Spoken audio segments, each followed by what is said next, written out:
welcome to the Depth Dive. We're the show that tries to cut through the noise and get straight to the insights you can actually use. And today we're tackling a topic that's been, well, pretty much top of mind for so many of us, the future of work, especially with artificial intelligence advancing so incredibly fast. You've definitely seen the headlines, you've heard the worries about jobs disappearing, and maybe, like me, you felt that little twinge of anxiety about, what's next for your own career. But our mission today, it's really to move beyond just that fear, that initial reaction. We're doing a deep dive using some really insightful stuff from the New York Times Magazine, specifically an article by Carol Mergel called How AI is Reshaping Human Work. We want to explore the opportunities AI brings, the ones often overlooked, for job creation and how roles are evolving. It's not just about AI taking jobs, it's deeper. It's about how AI is fundamentally changing what it means to be human in the workforce, and crucially, what unique human skills are becoming even more valuable. So yeah, we'll touch on those initial fears, sure. But then we're going to quickly pivot to the promising new roles that are actually starting to emerge. And the core of our deep dive today, we're going to unpack this really fascinating framework from Robert Capps. He outlines 3 essential human qualities AI just can't replicate. And from those qualities flows some surprising, maybe even reassuring new job categories. So let's get into it. Let's uncover this changing landscape. It's hard to ignore that feeling, isn't it? That apprehension. Like we're all sort of holding our breath, wondering if a robot's going to slide into our desk chair. And honestly, the data in the source material, it does give you pause.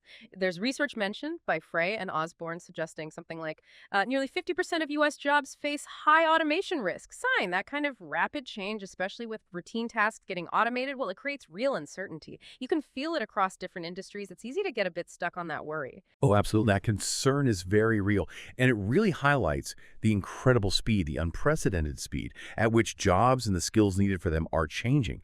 But what's fascinating here, and the article points this out quite quickly, is how the narrative shifts.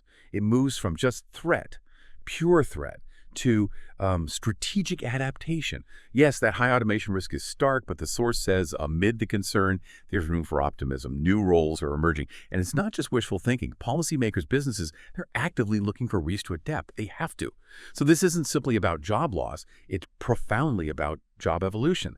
The big hurdle, as the article stresses, isn't stopping AI. I mean, good luck with that, right? It's about helping the workforce transition smoothly, getting people ready for these new kinds of opportunities. That's the real challenge. Right, the transition. And that's where the conversation really starts to open up, I think. Because, while so much focus is on what AI might replace, the source material flips it. It highlights this significant, frankly, pretty incredible upside. It actually mentions lucrative opportunities, like tech companies offering, get this, 7-figure salaries for top AI talent. That's not just a small market adjustment. That's the birth of entirely new, highly paid career paths. We're seeing brand new job titles, things we probably hadn't even conceived of a few years back, popping up specifically because of these advanced AI tools. And it brings us to that crucial point, doesn't it? It's not just about what AI can do alone. It's about what humans can achieve with AI.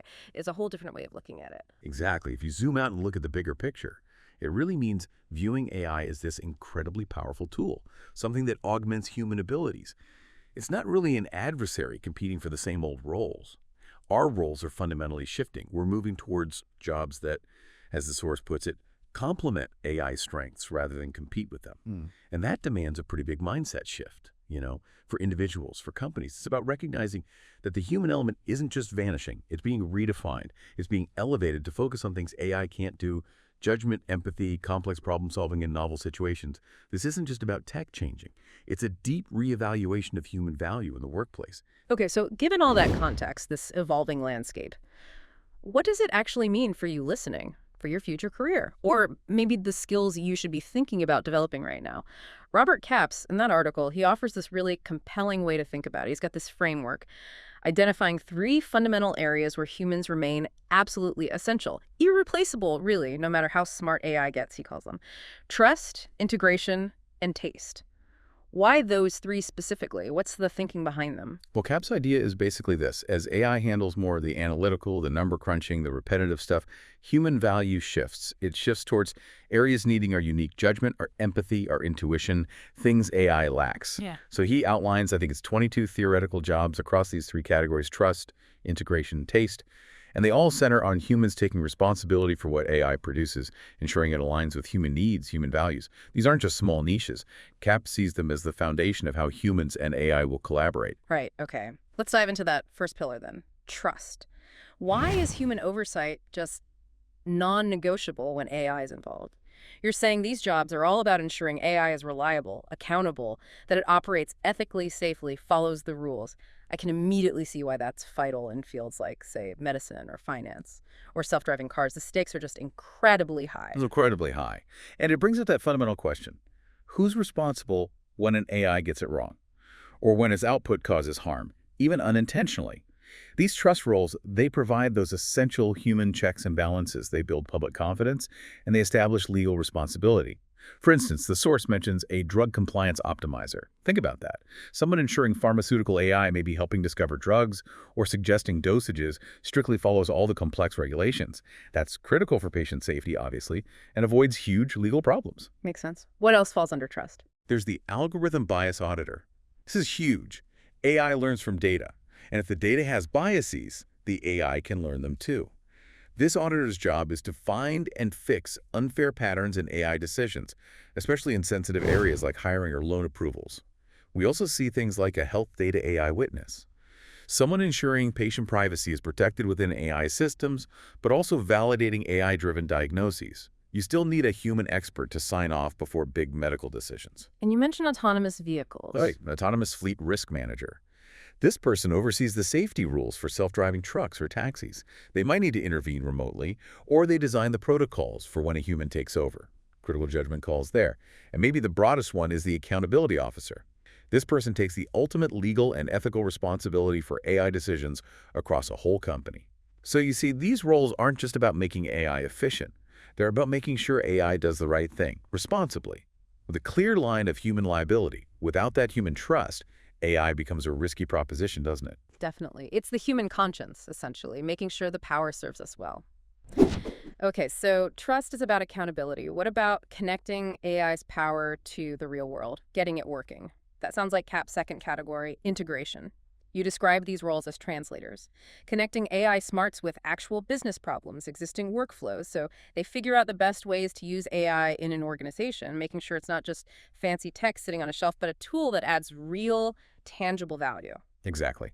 And what's so interesting here is how these roles really bridge that gap. You've got complex AI tech on one side and practical everyday business needs on the other.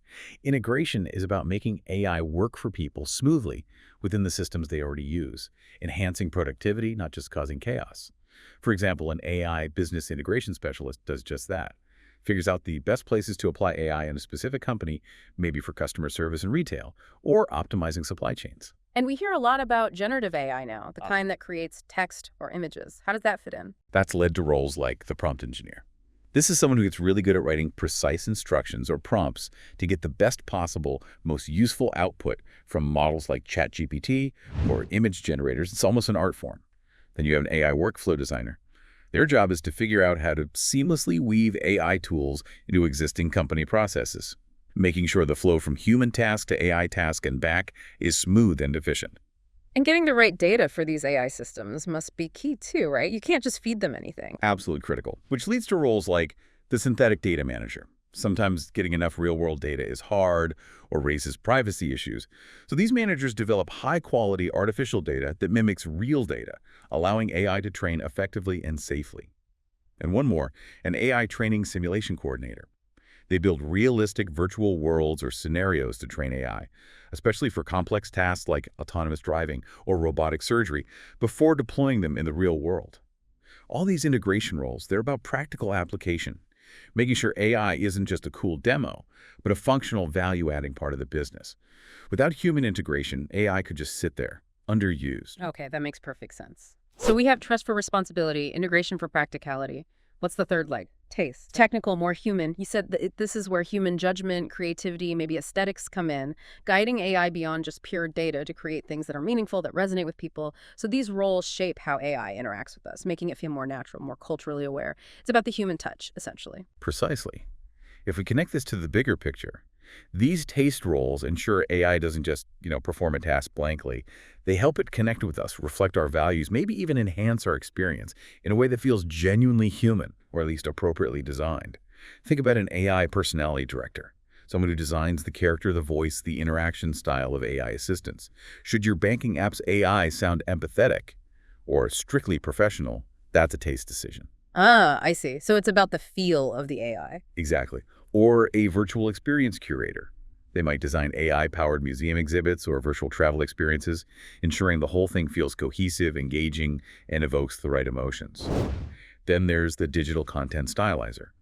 If AI is generating blog posts or marketing copy, this person sets the guidelines to make sure it all sounds consistent, it maintains the brand's voice, the right tone. Like being an editor for AI-generated content, almost. Kind of, yeah. Or maybe a synthetic character wrangler. If a company uses an AI avatar as a spokesperson, this person directs that virtual character to ensure its performance feels authentic and aligns with the brand message. And underpinning all that is the brand consistency expert. They ensure that whether you're talking to a chatbot, seeing an AI-generated image, or hearing an AI voice, it all feels like it comes from the same brand, a unified identity. These jobs, you could say, they give AI its soul, or at least they ensure its output resonates with our souls. Without human taste, AI stuff can just feel flat, lifeless, maybe even a bit creepy or off-putting, failing to connect.